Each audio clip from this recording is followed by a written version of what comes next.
10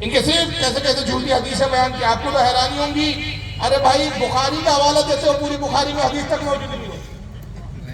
یہ اتنا بے باک فرقہ ہے. ابھی میں آپ کو اس کے اگزامپل دکھا بھی دوں گا. آپ کو میں صرف دعویٰ نہیں کر رہا ہوں, اگزامپل دکھاؤں گا بھی آپ کو, ایک دکھاؤں گا. ورنہ ایسے 50 ایگزامپل ہے میرے پاس. میرے اللہ کے نبی کی حدیث ہے, یہ نبی پہ منسوخ کر دیا جھوٹ اس حدیث نے کہ دو ہی عید ہے, عید الفطر اور عید الاضحیٰ. اب ان صاحب کو سن لیجیے, ان کا نام ہے الیاس گھمن, نام ہی ہے بھائی, میں کوئی مذاق میں نہیں کہہ رہا ہوں. اب یہ کیا کرتے ہیں, انہوں نے بھی بڑی دور کی کوڑی لائی. جشن عید میلاد النبی نہ منانے پر اعتراض کیا جاتا ہے, نبی کو منکر ہے الیاذ باللہ صلی اللہ علیہ وسلم. بھئی اعتراض تو ان پر ہونا چاہیے جو عید مناتے ہیں, ان پر اعتراض نہیں ہے جو عید نہیں مناتے. بتاؤ عیدیں کتنی ہیں جی, 2 یا 3؟ تو جو تیسری کرے اعتراض اس پہ ہے, یا جو تیسری نہ کرے اعتراض اس پہ ہے. جب رات میں فرض نمازیں کتنی ہیں, تو کوئی 6 پڑھے تو پھر اعتراض اس پر ہے, یا جو 6 نہ پڑھے اس پر ہے. بتاؤ بھائی, بات سمجھ آ رہی ہے؟ وتر کی رکعتیں کتنی ہیں, بولو نا. اگر کوئی بندہ 5 پڑھے تو پھر اعتراض اس پر ہے, یا جو 5 نہ پڑھے اعتراض اس پر ہے. بھائی اعتراض اس پر ہے جو اس نے عید کا اضافہ کیا ہے, جس نے عید کا اضافہ نہیں کیا اس پر کیا اعتراض ہے. رسول اللہ صلی اللہ علیہ وسلم کی آمد پر ہم خوش ہیں, اور اللہ کی قسم کائنات میں سب سے زیادہ خوشی پیغمبر کی دنیا کی آمد پر ہے. لیکن عید نہ ہو, عید ہیں ہی 2, عید زیادہ. حضور کے آنے پر ہم خوش ہیں, عید نہ کہو, عید 2 ہی ہے. ان بیوقوف کو یہی نہیں معلوم عید کے ہی معنی ہوتے خوشی. عید کے معنی کیا ہوتے ہیں, خوشی. یہ تو ایسا ہی ہوا, شادی ہو گئی ہے بیگم نہ کہو. شادی تو ہو گئی ہے لیکن بیگم نہ کہو. طلاق تو ہو گئی ہے لیکن چھوڑو مت. 2 عیدیں ہیں, سب کے بعد کوئی فارمولہ ہے. اچھا دیکھو, یہ اس جماعت کا یہ حال ہے کہ ایک چھٹپیا ان کا جو بولتا ہے آخر تک سب وہی لے کے چلتے جی, ایک بھی گہرائی میں نہیں جاتا کہ بھئی ہمارے ایک نے سوچا چھوڑ دیا صحیح ہے کہ غلط ہے, کوئی تحقیق نہیں. لیکن لیبل کیا لگا رکھا, بھائی ہم تو بغیر تحقیق کے کوئی چیز مانتے نہیں. بریلوی لوگ تو مقلد ہیں, اندھے مقلد, اپنے امام کے پیچھے چل پڑے. ہم تو بھائی تحقیق کرتے ہیں. ابھی بتاتا ہوں کتنی تحقیق کرتے ہیں. اب انہوں نے ایک بڑی گھٹیا مثال دی, اور اس مثال کے بارے میں جملہ کہوں گا کہ کہیں کیٹ کہیں کا روڑا, بھانگ متی میں کنبا جوڑا. کہتے ہیں بھائی عشاء کی نمازیں کتنی ہیں, 4. جو 6 پڑھے اور اعتراض اس پر ہے جس سے 2 بڑھا دیا. جو 4 پڑھ رہا ہے وہ تو بھائی صحیح کر رہا ہے, اس پر کیوں اعتراض ہے. وتر کی نمازیں کتنی ہیں, 3. جو 4 پڑھے اس پر اعتراض ہے. تو عید 2 ہے, جو تیسری عید کا اضافہ کرے اعتراض اس پہ ہے. مولوی صاحب یہ کہاں کی لا رہے ہو آپ, وتر جو ہے وہ واجب ہے. عشاء کی نمازیں فرض ہے, فرض میں اضافہ بھی نہیں کیا جا سکتا, گھٹایا بھی نہیں جا سکتا. فرض فرائض میں گھٹایا بھی نہیں جا سکتا اور بڑھایا بھی نہیں جا سکتا. عشاء کی 4 رکعت ہے تو اس کو 3 بھی نہیں کیا جا سکتا, 4 بھی نہیں کیا جا سکتا.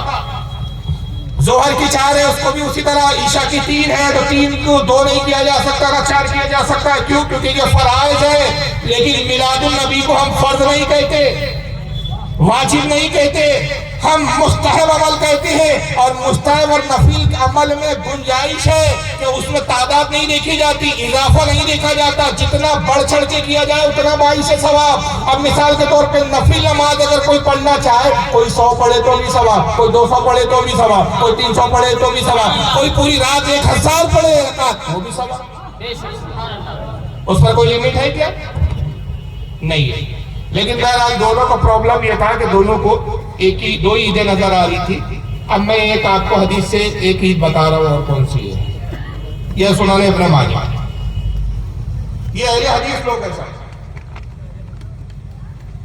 تو اندازہ یہ ہوتا ہے کہ جو حدیث نہ پڑھے اس کو آج کل حدیث بولتے ہیں. سنن ابن ماجہ اقامت الصلاۃ باب کا نام, حدیث نمبر 1098.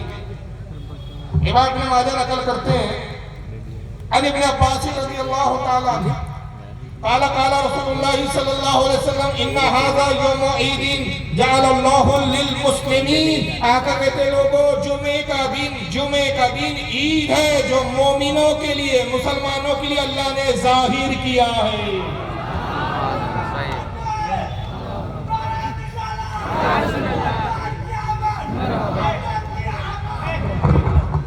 جمعے کا دن کیا ہے اور یہ کتنی عیدوں کی رت لگا رہے ہیں؟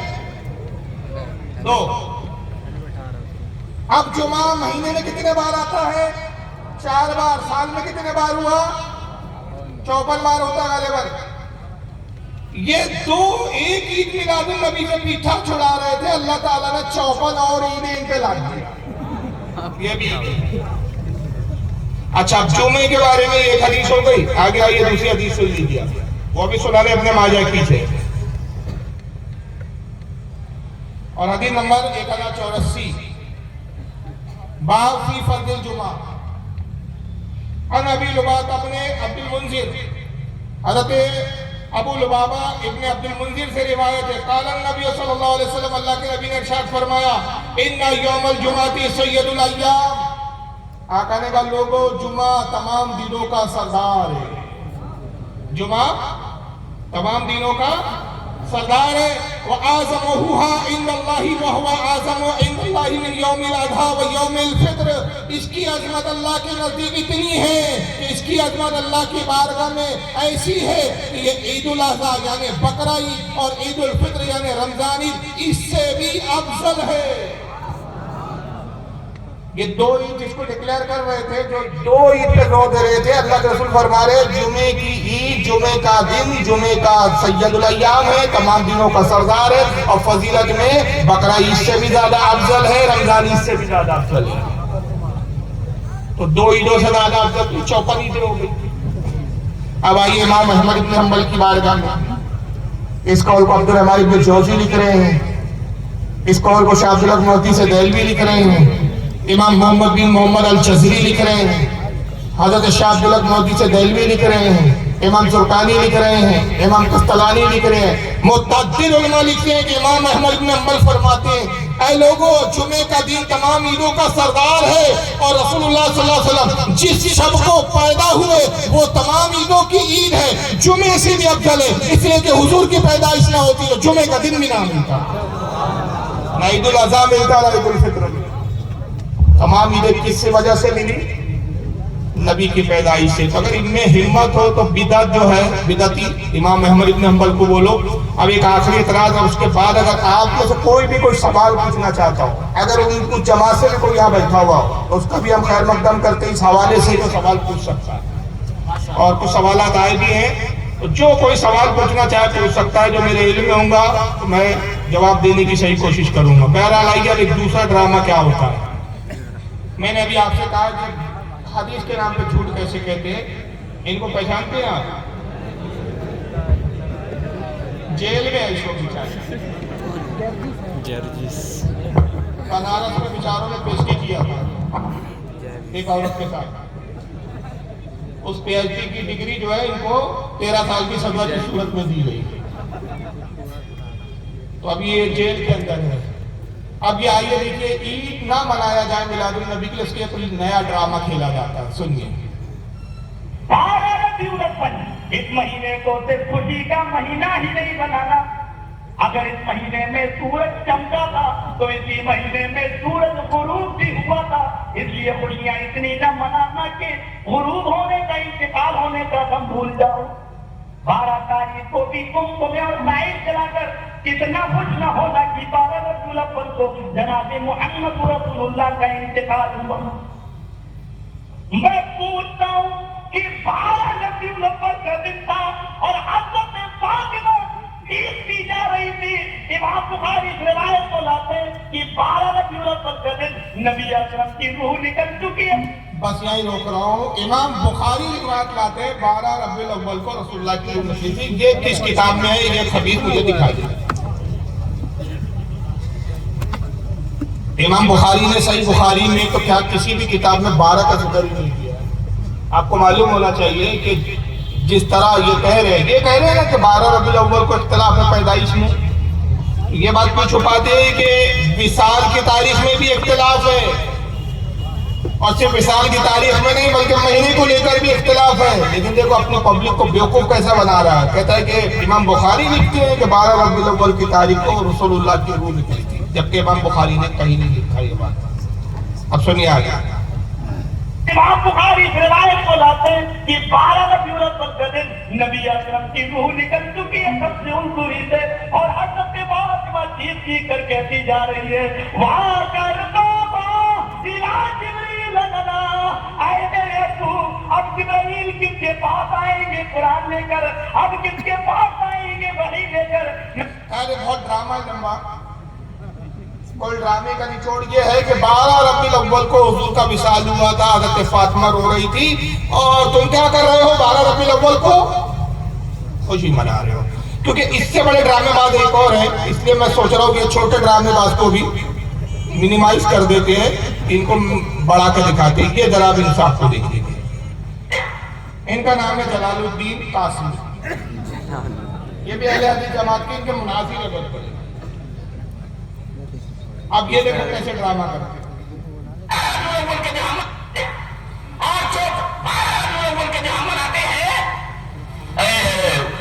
اس دن کیا ہوا آئیے دیکھتے ہیں. اس دن کیا ہوا، نبی کی حالت کیا تھی. آئیے حدیث پڑھتے ہیں. دل تھامو، تھامیے، سانس روکو. سانس روکو تو زندہ کیسے رہیں گے خبیث؟ کچھ بھی ڈرامہ ہے. دل تھامو، سانس روکو. مارا کو خوشی منا رہے ہو. بہت دادا مارا کو کیا ہوا تھا؟ ہاں بتاؤ جلدی صاحب بتاؤ. چلو سانس روکو اور دل تھامو. اس 12 ربیع الاول کو کیا ہوا؟ دلیل یہ حدیث پاک حضرت امام ترمذی رحمہ اللہ اس حدیث پاک کو ایسے کتاب الجنائز کے اندر لائے. راویہ نبی کریم صلی اللہ علیہ وسلم کی محبوبہ بیوی پیاری بیوی حضرت عائشہ ہے. وہ فرماتی ہے رضی اللہ تعالیٰ عنہ کہ میں نے دیکھا کہ نبی کریم صلی اللہ علیہ وسلم کے اوپر موت طاری ہو رہی ہے. وہ موت آپ کے اوپر موت طاری ہوئی ہے، اور آپ کے بغل کے اندر پانی کا پیالہ رکھا ہوا ہے. وَإِنَّهُ قَدْ أُوتِيَ مَوْتٌ، اس پیالے کے اندر پانی رکھا ہوا ہے. بار بار آپ اس پیالے کے اندر ہاتھ ڈالتے، اور جب ہاتھ بھیگ جاتا تو اس بھیگے ہوئے ہاتھ کو اپنے چہرے کے اوپر بار بار پانی سمجھتے اور فرماتے اللہم اعذنی من غلبۃ الموت اور سکرات الموت. اے اللہ موت کی بے ہوشی سے، اے اللہ موت کی سختی سے میری مدد فرما.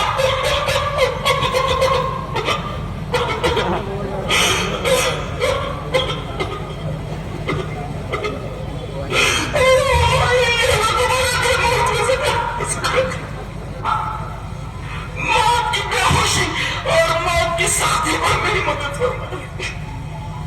حضرت عائشہ کیفیت بیان فرماتی ہے. یہ تو روایت ہوئی ترمذی کی جسے حضرت عائشہ نے روایت کیا ہے. خود حضرت عائشہ کی کیفیت کیا تھی وہ ایک حدیث میں دیکھتے ہیں. حدیث اس طرح حضرت امام بخاری رحمہ اللہ اس حدیث پاک کو ایسے کتاب المغازی کے اندر لائے. راویہ حضرت عائشہ ہے. حضرت عائشہ فرماتے ہیں کہ نبی کریم صلی اللہ علیہ وسلم کی روح پر راز ہوئی، آپ کو موت آئی، موت طاری ہوئی اس حال میں کہ آپ کا سر مبارک میری تھوڑی اور میری ہنسلی کے درمیان ہے. میں اس طریقے سے آپ کے سر مبارک کو اپنی ہنسلی اور اپنی تھوڑی کے درمیان. خیر رسول اللہ کا وصال ہو گیا 12 ربیع الاول کو. بہت موت کی سختی تھی، یہ تھی، اور تم اس تاریخ کو جشن منا. پہلا تو جواب یہ ہے کہ 12 تاریخ حضور صلی اللہ علیہ وسلم کے وصال کی تاریخ ہے. اس پر کوئی اجماع اور اتفاق نہیں ہے، اس پر بھی اختلاف ہے. بعض ائمہ اس کو درست مانتے ہیں، بعض ائمہ اس کو درست نہیں مانتے. ایک چیز. دوسری چیز، یہ مولوی صاحب یہ اصول یہاں کیوں بھول گئے؟ جب شیعہ قوم محرم میں امام حسین کی شہادت کا غم مناتی ہے تو یہی نکل جاتے ہیں اور کہتے ہیں کہ 3 دن سے زیادہ غم منانے کی اجازت نہیں. سن لیجیے یہی مولوی جب محرم کی بات آئی تو یہی مولوی صاحب خود کیا کہہ رہے ہیں. سن لیجیے دوگلے کتنے ہوتے ہیں. جہاں تک سوگ منانے کی بات ہے، اول تو یہ حقیقت نگاہ میں رکھی جائے اور یہ نقطہ ذہن میں رکھا جائے کہ نوحہ کرنے کی اجازت یا اسی طریقے سے میت پر سوگ کرنے کی اجازت عورت کے لیے وہ بھی صرف 3 دن ہے. اجازت صرف متوفی عنہا زوجہ کے لیے جس کا شوہر مر گیا ہو 4 مہینے 10 دن ہے. غور فرمائیے اس حدیث کے اندر عورت کے لیے سوگ کی بات کہی گئی ہے، وہ بھی عورت کے لیے 3 دن اور جس کا شوہر مر گیا ہو اس کے لیے 4 مہینہ 10 دن. یعنی کہتے ہیں کہ 4 مہینہ 10 دن وہ عورت سوگ منا سکتی ہے، غم منا سکتی ہے جس کا شوہر انتقال کیا ہے، وہ عورت جس کا شوہر نہیں مرا، کوئی اور رشتہ دار مرا تو وہ بھی صرف 3 دن تک غم منا سکتی ہے. اور یہ صحیح بخاری کی حدیث ہے، وہ پورے الفاظ یہ ہے کہ آقا فرماتے جو اللہ رسول پر ایمان رکھتا ہو اس کے لیے جائز نہیں کہ اپنے کسی مرنے والے پر 3 دن سے زیادہ غم منائے. اب ان کا سوال یہ ہے کہ جب یہ شیعہ کرتے، ہم اہل سنت تو غم کے بھی قائل نہیں ہیں، نہ محرم میں غم کے قائل ہیں نہ میلاد میں غم کے قائل ہیں. ہم اعتدال والی کو ہم کہتے ہیں محرم میں اعتدال کیا جائے گا، 12 کو پیدا ہوئے خوشی منائی جائے گی. لیکن جب شیعہ مناتے ہیں غم تو یہ فلسفہ جھاڑتے ہیں کہ 3 دن سے زیادہ غم منانے کی اجازت نہیں. تو میں پوچھتا ہوں کہ 12 ربیع الاول کو حضور کے وصال کا غم منانے کی اجازت کہاں سے ہو گئی؟ یا کیسے اجازت مل گئی؟ اور جب حضور فرما رہے ہیں کہ 3 دن سے زیادہ نہیں تو تم کون سی بیوہ ہو جو آج تک رو رہی ہے؟ 3 دن کی روز زیادہ کی اجازت نہیں. اور دوسرا ایک علمی جواب سن لیجیے، غم مردوں کا منایا جاتا ہے. غم مردوں کا منایا جاتا ہے، اور ہمارا عقیدہ یہ ہے کہ رسول اللہ آج بھی حیات ہے، تو زندہ ہے واللہ، تو زندہ ہے واللہ، میری چشم عالم سے چھپ جانے والی. نعرہ تکبیر، نعرہ رسالت، مسلک اعلیٰ حضرت تنظیم اہل سنت دھنباد علامہ فاروق خان رضوی. تو اس لیے ہم غم نہیں مناتے، اور شریعت نے غم سے روکا ہے، خوشی منانے کی حد مقرر نہیں کی کہ بس اتنے سال خوشی مناؤ پھر نہ مناؤ. آپ تا زندگی کسی بھی خوشی کے کام کو منا سکتے ہو، غم کے لیے روکا ہے کہ 3 دن سے زیادہ نہیں. اور نبی زندہ ہے، یہ ہم نے جذبات میں نہیں کہا. آئیے یہ حدیث دیکھ لیجئے، سنن ابن ماجہ حدیث نمبر 1637. عن ابی دردہ رضی اللہ تعالیٰ عنہ قال قال رسول اللہ صلی اللہ علیہ وسلم. حضرت ابو دردہ سے روایت ہے، کہتے ہیں رسول اللہ صلی اللہ علیہ وسلم نے ارشاد فرمایا، اکثر الصلاۃ علی یوم الجمعہ. آقا نے کہا لوگوں جمعے کے دن کثرت کے ساتھ مجھ پر درود پڑھو. دیکھیں جمعہ کیوں؟ عیدوں کی عید ہے. جمعے کے دن کثرت کے ساتھ مجھ پر درود پڑھو. فَأَنَّهُ مَشْهُودٌ تَشْهُودُ الْمَلَائِكَةُ، اس لیے کہ جمعے کا وہ دن ہے جس میں فرشتے بہت زیادہ تعداد میں میری بارگاہ میں حاضر ہوتے ہیں. روزانہ کتنے فرشتے آتے ہیں پتہ ہے آپ کو؟ حضرت امام دارمی رحمۃ اللہ علیہ جو امام بخاری اور امام مسلم اور ابو داؤد تینوں کے استاد ہیں، سنن دارمی میں نقل کرتے ہیں کہ روزانہ اللہ کے نبی کی حدیث ہے کہ روزانہ فرشتے 70,000 صبح آتے ہیں، 70,000 شام کو آتے ہیں.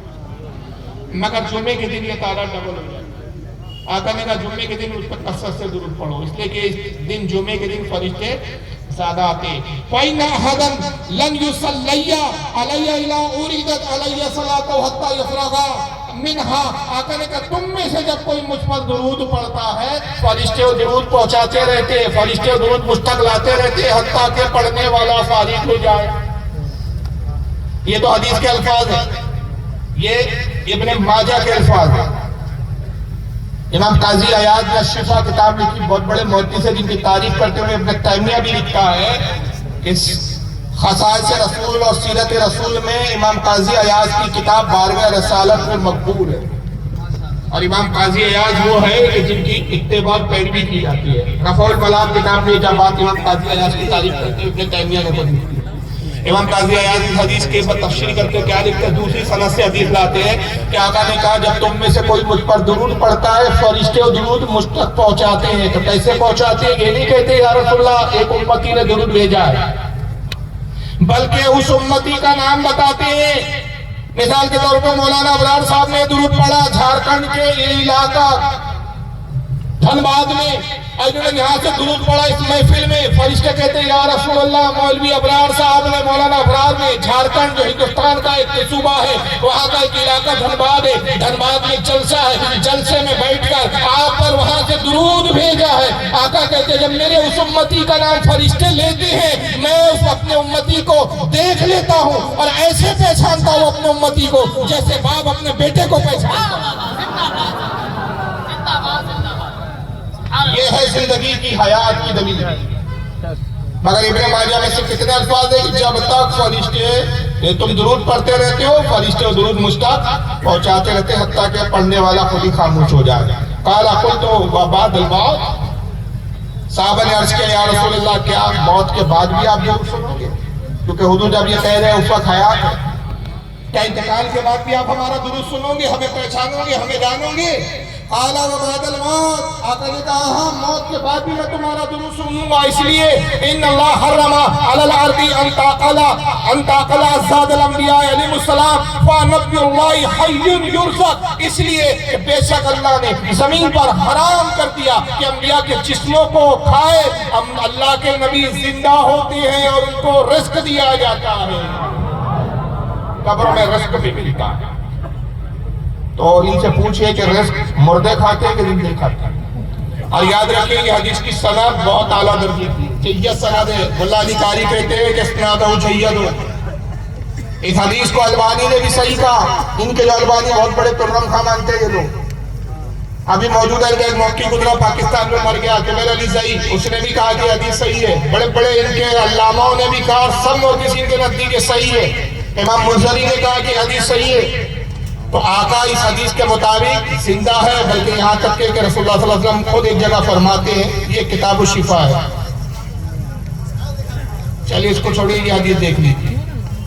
یہ شعب الایمان ہے، امام بہقی رحمۃ اللہ علیہ کی حدیث کی کتاب ہے.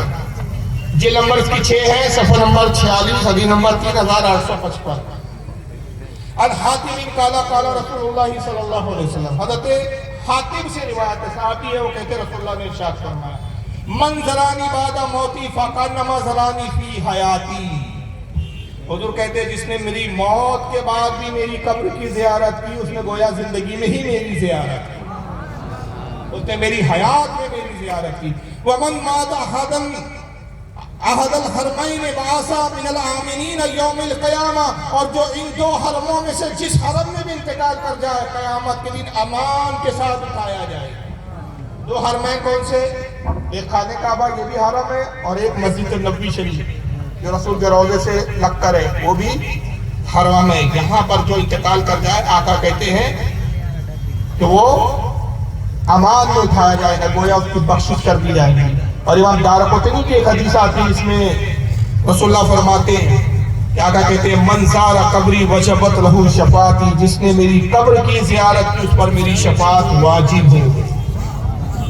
اس لیے جو حضور اپنی قبر مبارک میں حیات ہے. حیات النبی ایسا عقیدہ ہے کہ امام حضرت شاہ عبداللہ محدث دہلوی مدارج النبوت میں فرماتے ہیں کہ ہر زمانے میں اس میں اجماع رہا، یہ اختلافی مسئلہ ہی رہا، اور اس پر کبھی اختلاف علماء میں ہوا ہی کہ شاہ عبداللہ آج سے 550 سال پہلے لکھ رہے ہیں. اس کا مطلب یہ ہوا صاحب کہ اس زمانے میں ایسی یہ بات کرتے اور بات جماعتیں آئی ہے معاذ اللہ کہ جو نبی کی حیات کی منکر ہے. آخر میں 2-4 کتابیں آپ کو دکھا دیتا ہوں اور اسی پر اختتام کر رہا ہوں. یہ کتاب ہے اخبار الاخیار، یہ شاہ عبداللہ محدث دہلوی کی کتاب ہے. کمال اس کتاب کا یہ ہے کہ ہمارے یہاں سے نہیں چلتی. لکھنے والے شاہ عبداللہ مسلم عالم ہیں، ان کی صفات اور ان کی تاریخ سے اتنا عرض کر دوں. شاہ عبداللہ محدث دہلوی کا مقام یہ ہے ہندوستان میں علم حدیث سب سے پہلے لانے والے شاہ عبداللہ محدث دہلوی، اور ان کی تاریخ بیان کرتے ہیں صدیق حسن بھوپالی. کسی بریلوی کا حوالہ نہیں دے رہا. صدیق حسن بھوپالی غیر مقلد اہل حدیث، ان کے بارے میں لکھتے ہیں کہ شاہ عبداللہ محدث دہلوی مدینہ منورہ میں مسجد نبوی شریف میں درس حدیث دیا کرتے. عادت کریمہ یہ تھی شاہ عبداللہ محدث دہلوی جب درس دینے آتے حدیث کا سب سے پہلے روضہ رسول پر حاضر ہوتے، سرکار کی بارگاہ میں سلام کرتے اور موجہ شریف میں یعنی آپ کی قبر مبارک کے سامنے کھڑے ہو کر کچھ دیر درود شریف پڑھتے. ممبر پہ آتے، پھر حدیث کا درس دیتے، شاگرد حدیث آپ سے سن کے لکھتے. جب حدیث کا درس ختم ہوتا پھر روضہ رسول پر آتے، پھر سلام کرتے، پھر درود شریف پڑھتے، کچھ دیر تک گھر چلے جاتے. روزانہ قبر رسول کی 2 بار زیارت ہوتی. صدیق حسن بھوپالی صاحب فرماتے ہیں ان کے کہ کئی سال گزر گئے، اب یہاں تک کہ رسول اللہ صلی اللہ علیہ وسلم نے خواب میں بشارت کی عبداللہ کہ ہندوستان جاؤ اور علم حدیث کو عام کرو. تو آپ رونے لگے، کہا یا رسول اللہ آپ کا حکم سر آنکھوں پر، لیکن اے میرے آقا ہندوستان جانے میں مجھے کوئی حرج نہیں ہے، لیکن صرف ایک بات کی وجہ سے افسوس ہے کہ یہاں رہتا ہوں تو آپ کے قبر مبارک کی زیارت ہو جاتی ہے، ہندوستان جاؤں گا سرکار آپ کی قبر کی زیارت سے محروم رہ جاؤں گا۔ آقا نے فرمایا عبدالحق غم نہ کرو، تم ہماری بارگاہ میں مقبول و قبول کر لیے گئے ہو، ہندوستان جاؤ، یہاں مدینے میں تو قبر کی زیارت کرتے ہو، ہندوستان جاؤ گے بعد نفس تفریق ہماری زیارت کیا کرو۔ اور نتیجہ یہ ہوا کہ ہندوستان اور پانچ روزانہ زیارت کرو۔ وہ شاہ عبدالحق مودودی سے چلے گئے چچا کی کتاب اخبار الاخیار دکھا بھی دیتا ہوں۔ اخبار الاخیار کے اندر شاہ عبدالحق مودودی سے دہلوی کیا لکھتے ہیں، اس میں اصل میں انہوں نے بزرگان دین کے حالات لکھے۔ بیٹھے کوئی بات نہیں ہو، بی پی آئی ہوگی دیکھیں یہ ہے آپ کے سامنے اخبار الاخیار، یہی وہ کتاب میں جو دکھا رہا ہے۔ صفحہ نمبر 624، صفحہ نمبر 624 میں شاہ عبدالحق مودودی سے دہلوی لکھتے ہیں، اے اللہ دعا کر رہے ہیں، کوئی آ رہا ہے؟ نعرہ تکبیر، نعرہ تکبیر، نعرہ رسالت، نعرہ رسالت، مسلک اعلیٰ حضرت علماء اہل سنت پیر طریقت رہبر راہ شریعت حضور سمنانی میاں صاحب قبلہ، حضور سمنانی میاں صاحب قبلہ، حضور سمنانی میاں صاحب قبلہ، حضور سید ثبور علی صاحب قبلہ، شیر رضا مسلک اعلیٰ حضرت علماء اہل سنت، نعرہ تکبیر، نعرہ رسالت۔ ماشاءاللہ سبحان اللہ۔ حضرات تشریف رکھیں،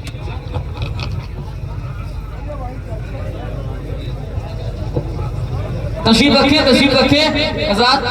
اب ابھی سوال جواب کا سیشن باقی ہے، جو سوال آپ کے ذہنوں میں ہیں آپ پوچھ سکتے ہیں، ابھی تقریر ہو چکی انشاءاللہ۔ اب سوال جواب جو اہم ہے انشاءاللہ تعالی وہ سوال جواب کا سیشن چلے گا۔ اب ماشاءاللہ اعلیٰ حضرت کا شعر بھی جلوہ افروز ہے، تشریف رکھیں، اور اعلیٰ حضرت کے شہزادے بھی موجود ہیں۔ بس دو چیزیں سن لیجئے، میں اختتام کی طرف آ رہا ہوں۔ زیر نصیب خوش قسمتی ہماری تشریف رکھیں۔ آج کی برونق بزم میں بریلی کا چاند بھی جلوہ گر ہو چکا ہے، جس کی تابناکیوں سے یہ بزم اور پرنور ہو گئی ہے، جن سے میری مراد حضرت علامہ مولانا محمد عمران رضا المعروف کی سمنانی میاں صاحب دامت برکاتہم القدسیہ، شہزاد حضور منانی میاں صاحب دامت برکاتہم القدسیہ، خانوادہ رضا، خانوادہ اعلیٰ حضرت کے عظیم الشان فرد آپ کے سامنے رونق افروز ہے، جن کے چہرے زیبا کی زیارت سے میں اور آپ سب مستفید ہو رہے ہیں۔ اور آپ سب جانتے ہیں یہ وہ گھرانہ ہے کہ جس کا سنیت پر ہوا احسان عظیم ہے، جس کو قیامت تک کوئی بھی سنی فراموش نہیں کر سکتا۔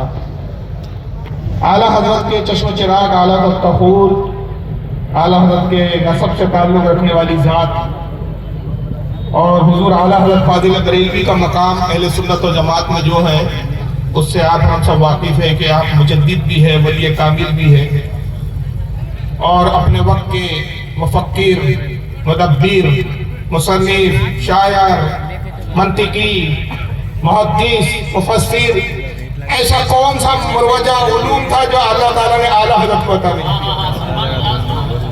کل 52 علوم پر اعلیٰ حضرت فاضل بریلوی کو جو ہے قدرت حاصل تھی اور مہارت تامہ حاصل تھی۔ ایسے گھرانے سے، ایک علمی گھرانے سے جس پر تمام سنیوں کا احسان ہے، آج اس گھر کے چشم چراغ ہماری خدمت میں تشریف فرمائے رونق افروز ہے۔ اللہ تعالیٰ سے میری دعا ہے خالق کائنات جو سمنانی میاں دامت برکاتہم القدسیہ کا سایہ ہم اہل سنت پر دراز فرمائے، اور حضرت کی فیض و برکات سے مجھے اور آپ سب کو مستفید اور فیضیاب فرماتا رہے۔ حضرت کے علم میں، عمر میں، رزق میں، دینی دنیاوی ہر معاملات میں ترقی عطا فرمائے، خوب عروج عطا فرمائے۔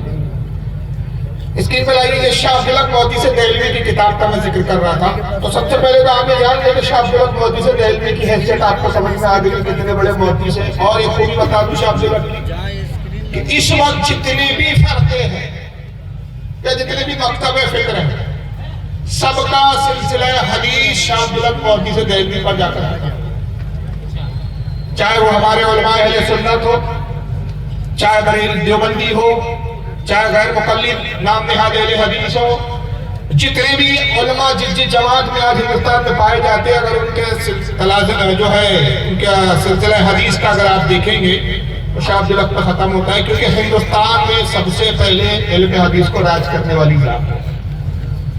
ایسا وقت کا موجود جس کو روزانہ رسول اللہ کی نفس نفیس زیارت ہوتی، جو دین کا اتنا بڑا خادم، اتنا بڑا محدث، وہ دعا کیا کرتا ہے یہ سنیے۔ اور میں نے عرض کیا کہ کتاب ٹیبل پر موجود ہے، کتاب ہم نے نہیں چھاپا، یہ دیوبندیوں نے چھاپا ہے۔ اصل کتاب فارسی میں تھی، اس کا اردو کا ٹرانسلیشن دیوبند سے ہوا ہے، دیوبند کے 2 مولویوں نے مل کر ترجمہ کیا، ایک نہیں بلکہ 2 مولویوں نے، جس میں ایک کا نام ہے مولانا سبحان محمود صاحب استاد الحدیث دارالعلوم دیوبند، دوسرے مولانا محمد فاضل صاحب دارالعلوم دیوبند، 2 مترجمین ہیں جنہوں نے اس کا ترجمہ کیا۔